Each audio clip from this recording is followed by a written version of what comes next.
Hello YouTube, this is the Nerobin, and I want to talk somewhat about World of Darkness reading material. I don't call this a review because it isn't. A review of an RPG product necessitates actual playtime with the book, which in this case I haven't.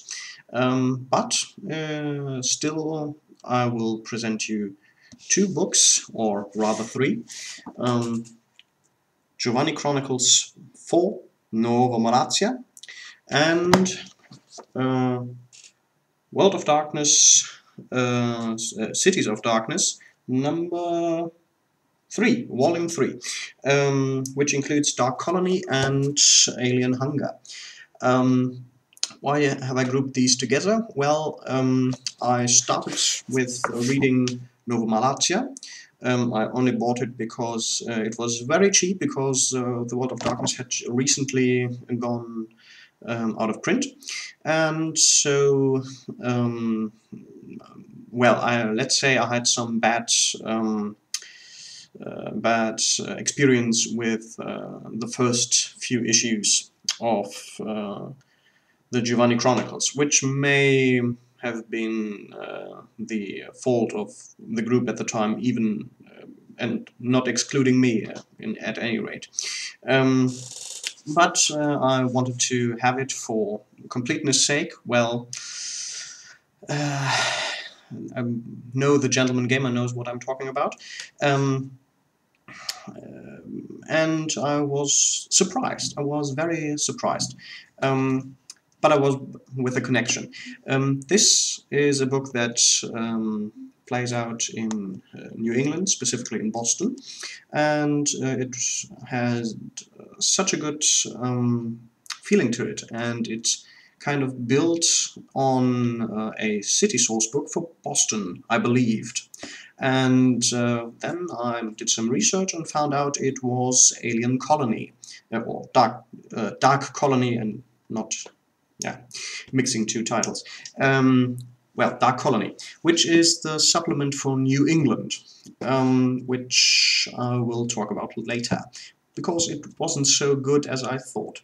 And it came in this book with the Cities of Darkness Volume 3, and which contained also Alien Hunger, which at first I thought was and then I later found some good points. So maybe some of this half-baked stuff will help you.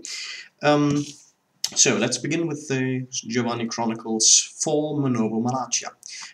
This is out of the line of all of the other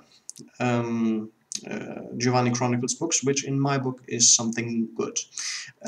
Because the Giovanni Chronicles, at least the way I read them and the few sessions I played, were more like a dungeon crawl.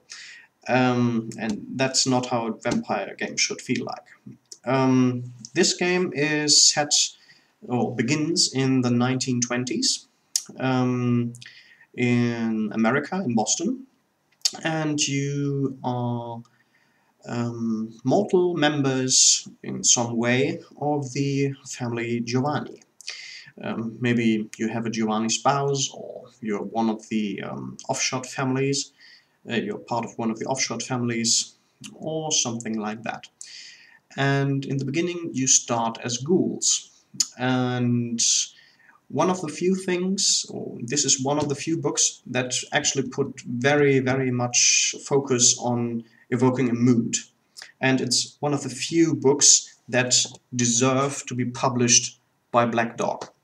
There are even some parts of this story that were a bit too hefty for my taste, and I would leave them out if I ever played it. It gives you 4 periods of times where you can play. The first one is where time just after you've become ghouls, and you have to do some errands for the Giovanni, or for your Giovanni overlords. And the prize on the horizon is, of course, that one of you one might become a vampire. This is kind of what makes this game for more mature minds, because you will have varying power levels, because not all of you will be embraced at the same time in the Chronicle. Not all of you will be embraced by people of the same generation, and it may even take until the end of the book till the last of the characters will be embraced, if ever. Which is very interesting, and if played right, I think this is a very good opportunity for role-playing. As I said, there are given, I believe it's 4 periods of times, where more detailed adventures are set, or occurrences. But there is enough material for the times in between to extend this. And even the problems that you encounter in these periods are so diverse that you could easily spin them to make something small way wider than it is now. It ends reconnecting to the Giovanni Chronicle, which, well,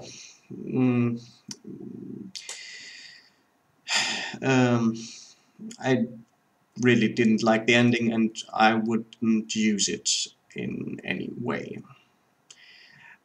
But I don't want to spoil it, and maybe you like it. And my opinion is, of course, not the measure for anything at all.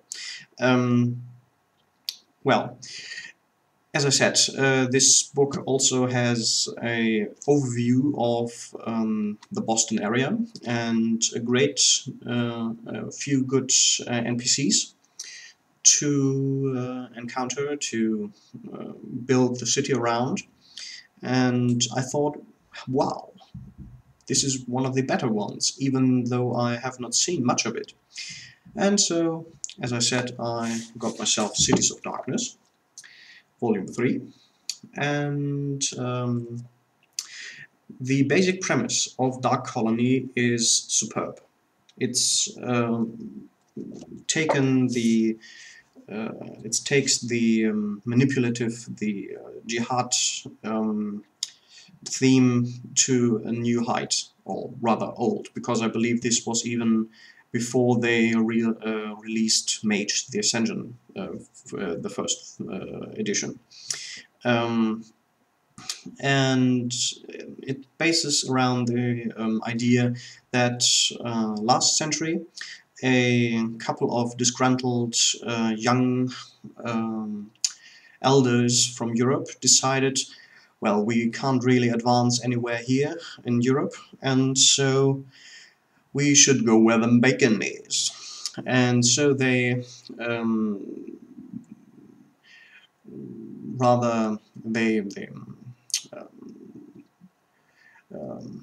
accumulated a couple of Ankia and neonates and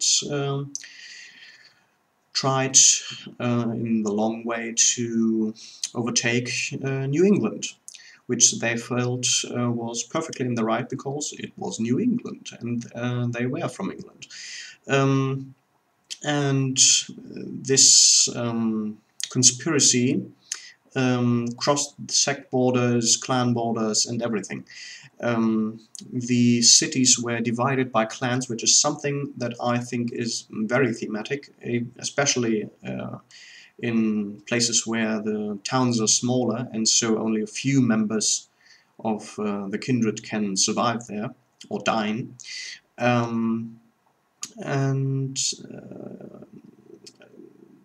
Well, this is where it all crumbles down. When they began to do the details.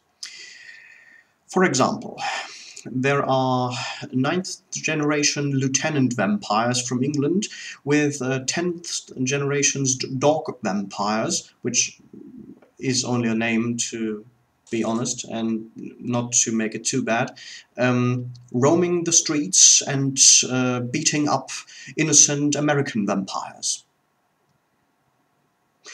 Um, this was something I closed the book and didn't read it for another month. I'm probably over the line with what I actually did, but it was very bad. The characters are, well, let's say we have someone who's believed to be King Arthur, at least by his progeny, who are a group of 8 mental patients who believe to be the Knights of the Round Table. Um, um, there is a gangrel named Mowgli. I could go on. Well, but as I said, the basic premises are sound and very good, um, uh, very entertaining to read and very inspiring, as long as you keep away from the details. With the second book, Alien Hunger, it's similar. It is originally was thought of as a Kickstarter campaign. You have a small adventure, very limited in scope. You have 5 pre-made characters, which are to be to say something good, are very capable of doing their the stuff they need to do. I'm losing my language skills here, and they are ripped from out of life, embraced by someone who can only be described as a madman. And they already know each other, which is something that not often happens in these things. They were a theater group, so they know each other by, at least by face, and some even by association, some even work together. So you have a good ground relation that is not too deep, so you have something to start on. And it doesn't begin with you directly encountering the undead. You first have to survive, because the house you are kept in is burning down, because your sire is dying in the flames, because he has annoyed the prince, who has sent his goons to break every bone in his body and set him afire. And they didn't know you were in the cellar. So, after you've escaped, you try to survive for some time, until you somehow mess up or find out some information about the local vampires. Then the prince, in fear that you might want to take revenge for his actions against your sire, orders a blood hunt on you, which you can only escape, not well, you actually can beat the people that are attacking you, because they don't come in force, because, well, those are obviously a bunch of lowly neonates.